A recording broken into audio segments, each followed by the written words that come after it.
All right, so now we're going to talk about nutrition, and the nutrition content is kind of all over the place. So I know that I don't have it on the reading list, but I do have the individual chapters assigned previously that, like the age ranges, like the infant chapter and the toddler chapter, school age, preschool, and adolescent chapter. So I'm going to go back to each chapter and show you the page numbers where the nutrition content will come from those chapters. You've already been assigned those to be read. The adolescent one is this week as well, but it's just a certain part of each chapter, so I'll show you that. Chapter 13 has some medication information in it in the PowerPoint, so I left that. That's good information.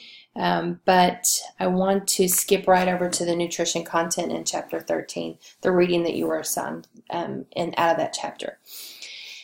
So with nutrition, you may run into not necessarily J tubes in kids, but G buttons. G buttons, TPN are the things that we're going to focus on out of this chapter. G buttons are in kids for a lot of different reasons. Failure to thrive, reflux, if they can't take anything by mouth, if they have an oral aversion, or if they need extra calories at night, need feeds at night, then you might see a G button. There are several different kinds of G buttons: microvasive, McKee's. They all look a little bit different. Now, one of the reasons why they don't put G tubes in kids is, of course, they might pull them out. So G buttons you probably will see or have seen already.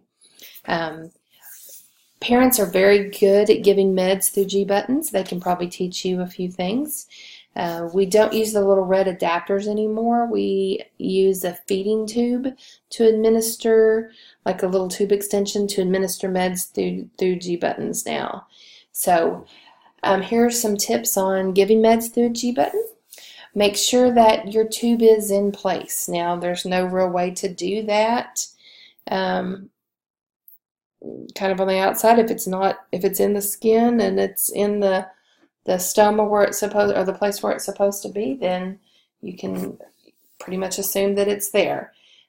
Make sure you ask the parents if they flush with water in between each med or just after all of the meds, because they may do it a different way.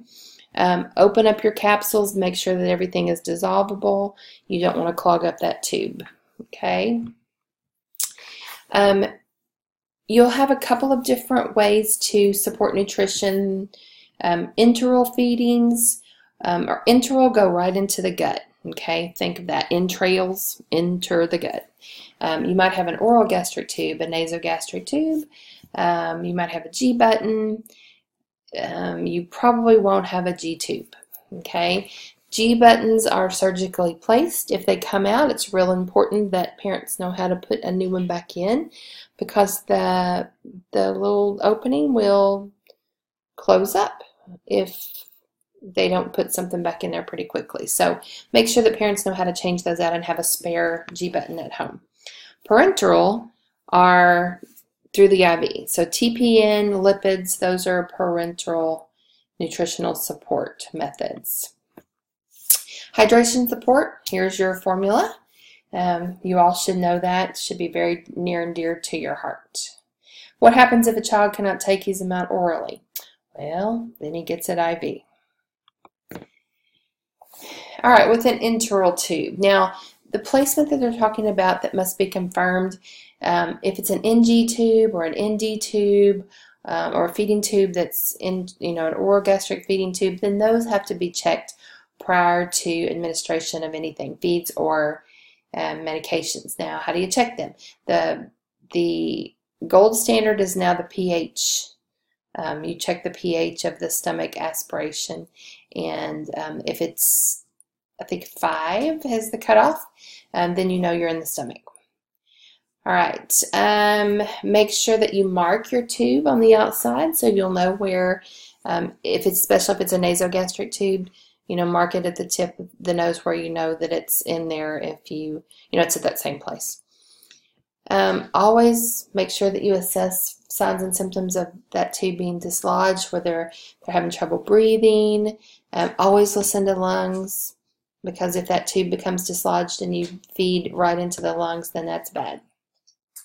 All right, complications with TPN. TPN goes straight into the vein. It's done through a central line.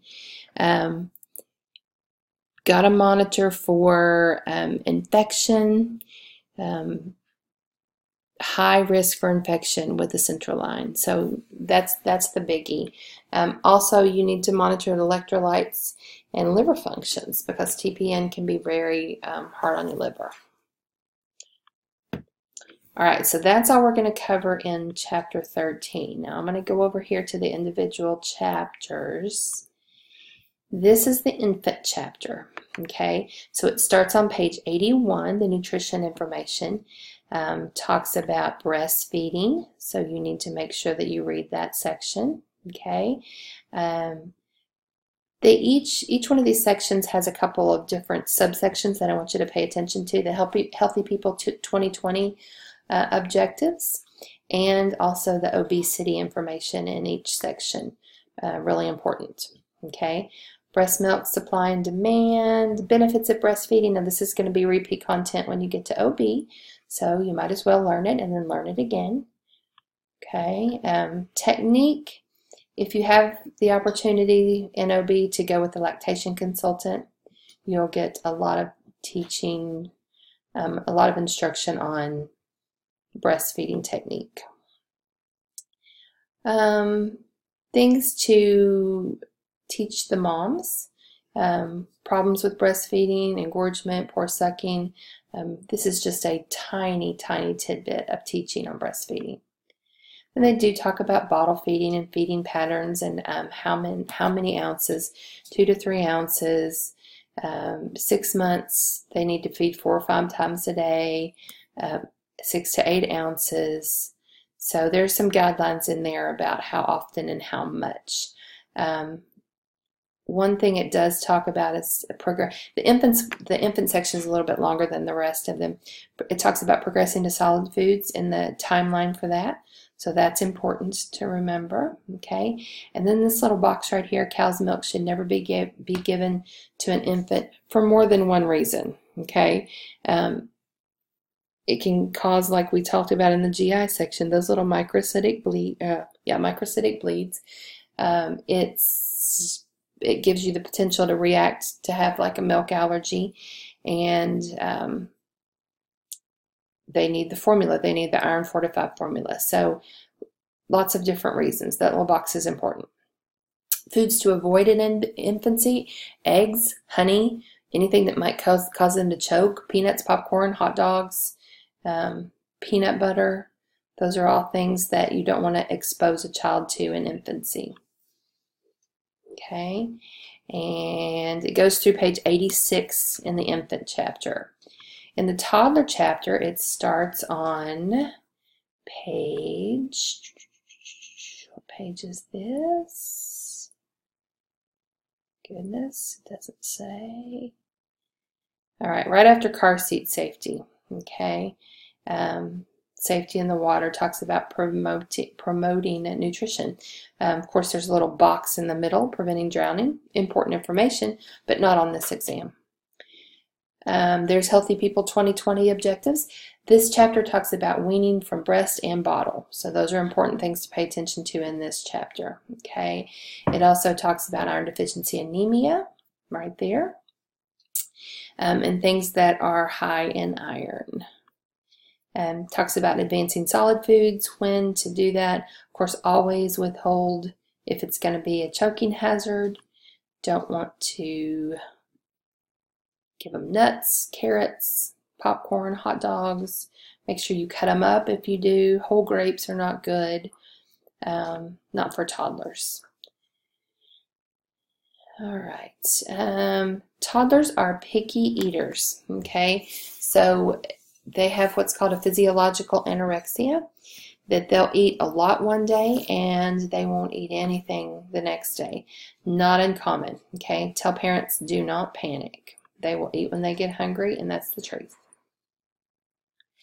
All right, and then here's some tips on preventing obesity in that age group. Really important in that age group, the toddler age group, because it can kind of shape the way that they eat for the future. All right, here's this is preschool, okay? Talks about calcium needs, talks about preschool eating habits. They also will eat really well one day and then may not eat very much the next day. Not uncommon, okay? Again, drinking excess amounts of milk will cause them to have some iron deficiency anemia. It affects the iron absorption. Here's some calcium-rich foods and some iron-rich foods. Those might be good to know.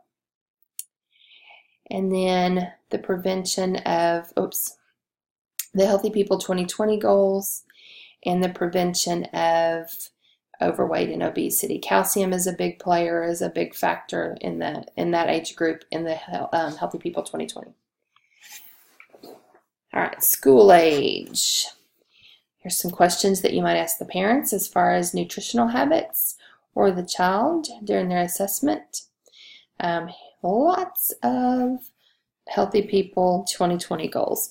Now this is the age group to where you see, it's kind of a make or break situation. You see how they're going to have, you see what habits they're going to have later in life. So reduce sugar, reduce fats, reduce the saturated fats. This is where they begin to eat like an adult, okay? So lots of tips there and the nursing significance. Here's the nutritional needs, and then the prevention of overweight and obesity, okay? Overweight, know your definitions. Overweight is classified as a BMI greater than 85%, and obesity is greater than 95%. So you may see those numbers again. Increasing physical activity, of course, is the big goal here in this age group to prevent development of overweight kids. And then the last one is the adolescent chapter. Lots of things affect the adolescent diet. With eating disorders like anorexia, bulimia, of course, a lot of it is body image. They do, however, need more calories at this age group. So again, it's a fine line between eating, making them obese, poor eating habits versus getting enough calories. Okay, so I'll let you read through that. Oh, I'm forgetting to give you page numbers. It's right after firearm safety in the adolescent chapter. Iron, remember the two highest iron needs are in infancy and adolescence. So here are some foods that are high in iron. Okay, lots of pictures in this section. There's the daily food plan. There's how many servings that they need out of each food group.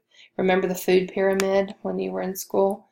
Kind of the same situation there, only they've taken the pyramid down. It gives you how many servings you should have right there of each food group. And then some prevention, no sugary drinks, lots of water, type 2 diabetes, high blood pressure, heart disease. It can all stem back from this, the eating habits they have as an adolescent. So here's some recommendations for your kids. Make sure they have at least 60 minutes of physical activity a day, exercising more at home, watching their parents eat healthy also helps encourage them as well. So make sure that you go back and review each part of the chapter or each nutritional part of each chapter of each age group, and then that's 5 or 6 pages in chapter 13. Thank you.